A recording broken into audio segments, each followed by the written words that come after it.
We have a really special guest here on Inside the Cockpit today. It is the Bf 109 G-12.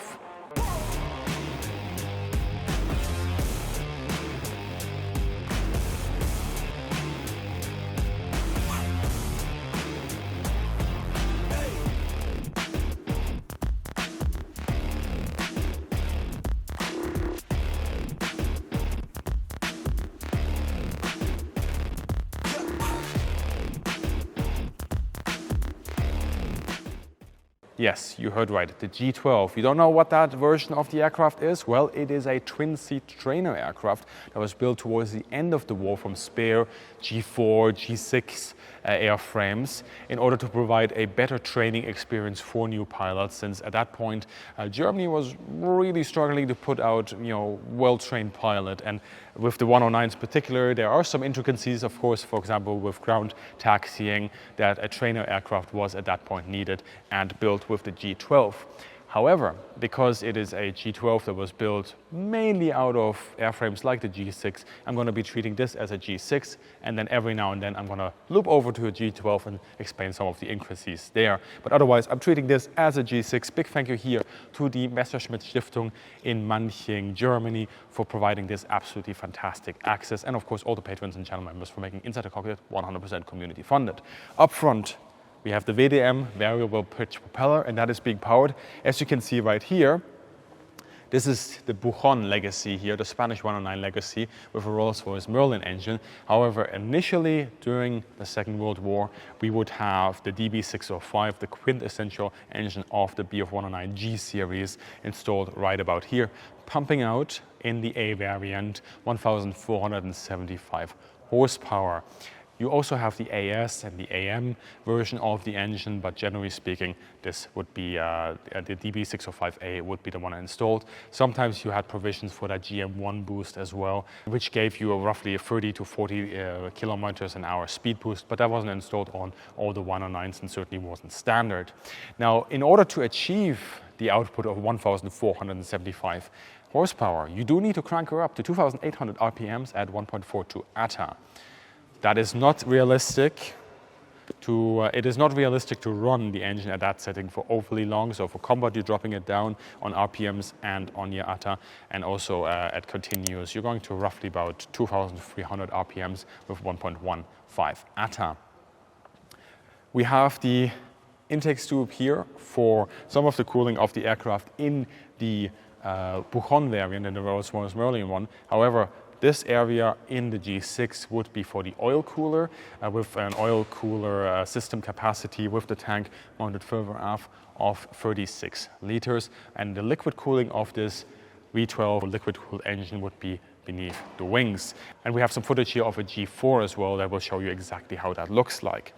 Further towards the wing then, let's talk about that. We have the typical sort of low wing of the Messerschmitt Bf 109, very good for mass production. It was optimized for being mass produced, and the gear itself was strengthened multiple times over the lifespan of the G series, which also created these bulges right here on the top of the wing, just in order to house the new wheel.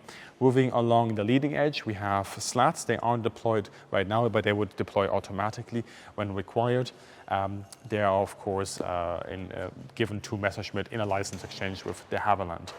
We have then here the navigational lighting, on the wingtip. We have the aileron with a fixed trim tab. We have flaps, as well as here the liquid cooling flaps that are also operated automatically. On your liquid cooling, you don't want to be going above 115 degrees Celsius in your Daimler-Benz powered aircraft.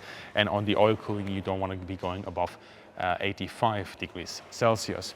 Now we come to this part, and we have to talk a little bit more about the configuration that we have here, because of course the G6 would be a single-seater fighter, but the G12, as we have it set up here, is a twin-engine trainer. So you have that trainer position here. The instructor would be sitting in the rear with also a internal layout enough for him to operate the machine should the student not be up to the task. And also having these extended view fairings here, which is really cool, which provides a better forward visibility, especially on taxi, because taxi in tail draggers, generally speaking, is quite difficult, but on planes like, for example, the 109 or the Spitfire and so on, it was quite difficult simply because of the position of the nose, the length of the nose. You couldn't really look over it all that well as a pilot, so oftentimes you were serpentining slightly on taxi, and for student pilots, very difficult, so having this is quite nice. However, if we go back to the G6 variant, we have the cockpit here, and below that we have a fuel tank, 400 liters, enough capacity, self-sealing by the way, enough capacity for about an hour and a half of flight time, depending on how you want to stretch that, those 400 liters. In the G12 variant, looping back towards the trainer, as you can see, the room is more limited. So instead of 400 liters, we have 240 liters, which really decreases the time, the flight time of the aircraft to an absolute minimum, which means that it became quite customary to have a 300-liter drop tank that the Bf 109 had since, basically, well, the Friedrich series already had it, and to a degree even the Emil series, or the E and the F. But that became standard to use also during training, just to extend that range again to roundabout where you were sitting with the internal capacity of the fighter, and even beyond that for a little bit of additional training time. The pilots in the G6 would also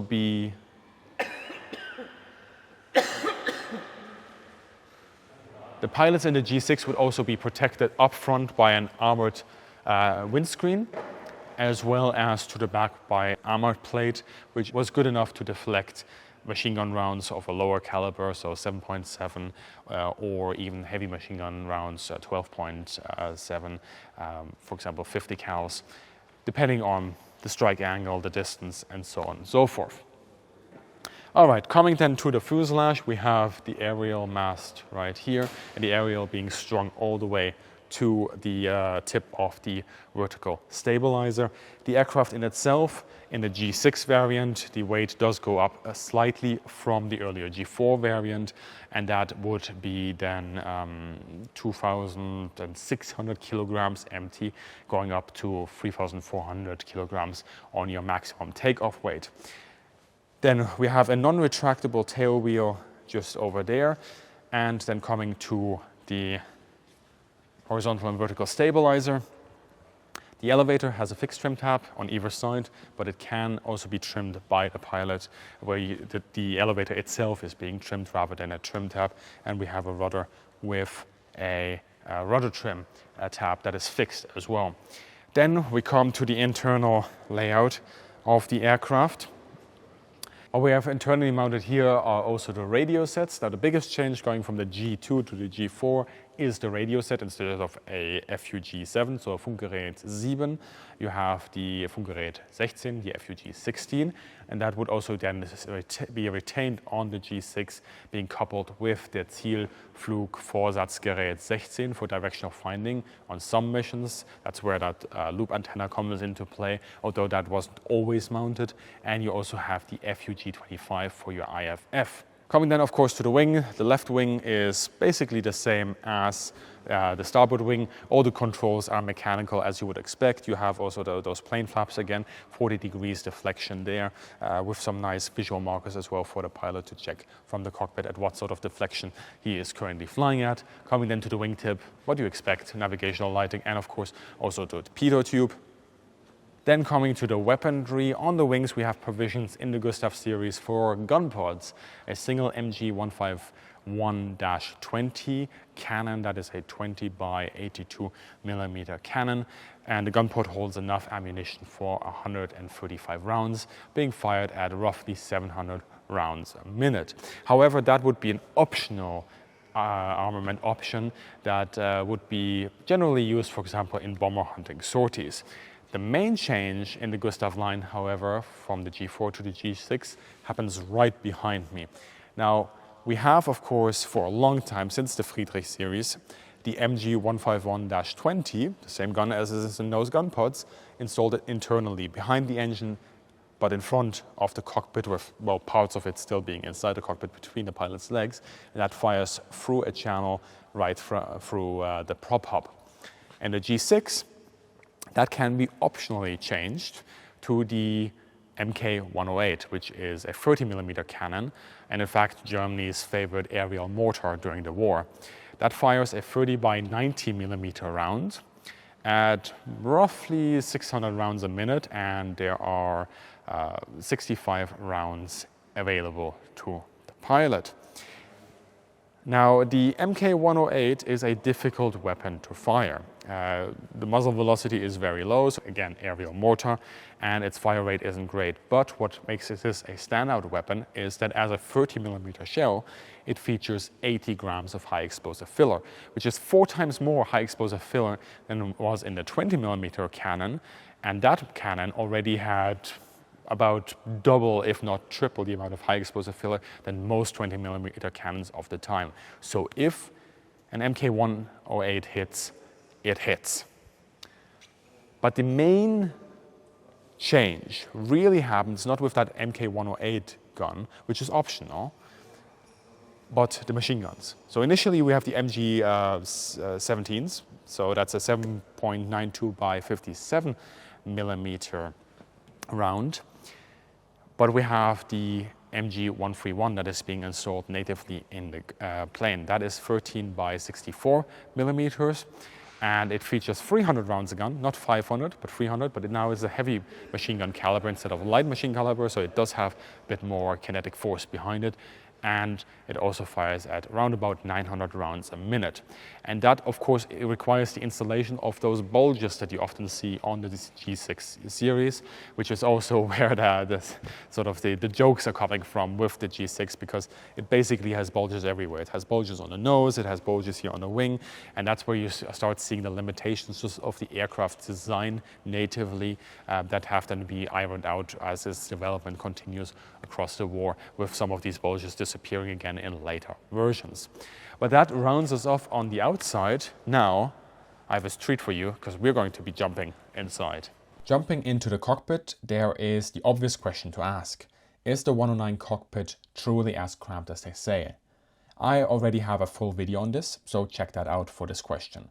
For this video here, we will focus on the functional aspects of switches, levers and buttons, starting as always with the sweeping left to right inspection.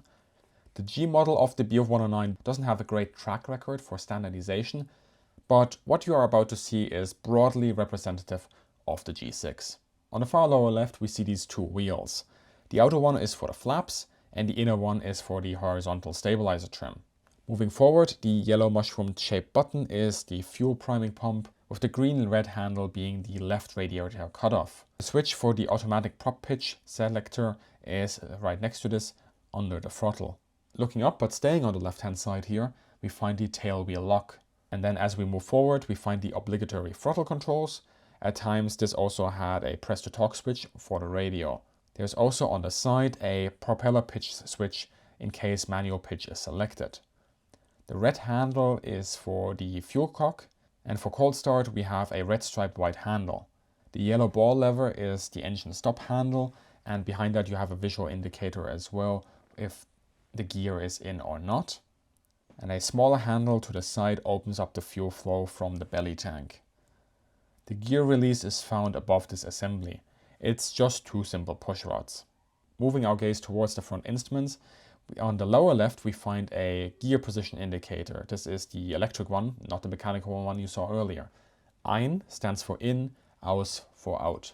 The red push button on this side is the cutoff for the electrical system. On this side we also find the engine starter switch, the magnetos, and this switch here that I believe is linked to the oil system, but it's a bit elusive in the sources that I have. If you have a manual that specifically answers this question on what exactly this does, please let me know in the comments. The canopy emergency release is found offset to the side. Now we move to the central instruments. This is likely the cleanest and easiest to read arrangement I have seen in a World War II fighter, and remarkably close to what we consider the norm nowadays. If you have seen other fighters in the Inside the Cockpit series, you will see what I mean as we go through this. The 109's cockpit had its share of issues. Again, watch the previous video on that. But the layout is really good for the time. Starting on the top, we have the ammo counter for the centrally installed weaponry. And below this, we have a heading and directional compass, the artificial horizon with an integrated turn and bank indicator, and below an altimeter in kilometers and a speedometer in kilometers per hour. Moving to the right, the engine dials. On top is the ATA indicator. In function, this is basically the German equivalent to what Allied plants had with the manifold pressure indicator. There are, of course, differences in what is being measured, but in function, that's what it does. Below this, we have the RPM indicator and the prop pitch indicator. Moving further down, now with color coding, the yellow dial is the fuel gauge, and the yellow and brown one is the fuel and oil pressure. Above this, the radio direction course finder to home, back to base, and a dual engine temperature dial for liquid and oil cooling. A clock is set to the top right, while the windscreen cleaner liquid release is the yellow handle and the red pull handle is the emergency gear release. Above this, the Revy gun sight, which can be stored like a targeting computer for better forward visibility. Between the pilot's legs, the covering plate for the centrally mounted cannon, which could be a 20mm MG151-20 or the 30mm MK108 high explosive fireworks dispenser. Moving to the right, we find the Funkgerät 16, the FUG-16 radio frequency selector, and the green and white handle is the right radiator cutoff, while the switch set in front of it sets the cooling to automatic or manual or back. On the lower right, we find various additional systems. In German planes, blue signifies oxygen. This is the oxygen system with a flow and capacity dial mounted just ahead of it. The small switch is in front for the FUG-25 IFF, while the red handle is the emergency release for bombs. The two similar looking boxes are again for the FUG-25, and then we also have the radio volume control. Above all this, a couple of circuit breakers. The pedals control the yaw axis, but the stick is of course for the roll and pitch control. Let's go through the buttons here. The offset button to the side is generally the bomb release. As you can see, a safety catch covers an additional button. This would be to fire the cannon. It can only be used, however, if you move the safety catch forward, and then the safety catch becomes the trigger for the plane's guns, which is perhaps the most American thing you will ever see in a non-American plane. To the bottom of the stick then, we have the cannon charging button. And that is it, the Bf 109. Oh, and by the way, if you want to sit inside this 109 cockpit, you actually can. Check out the description for the museum's access requirements and their schedule. I hope that you enjoyed this little quirky look at the cockpit of the 109, and as always, have a great day and see you in the sky.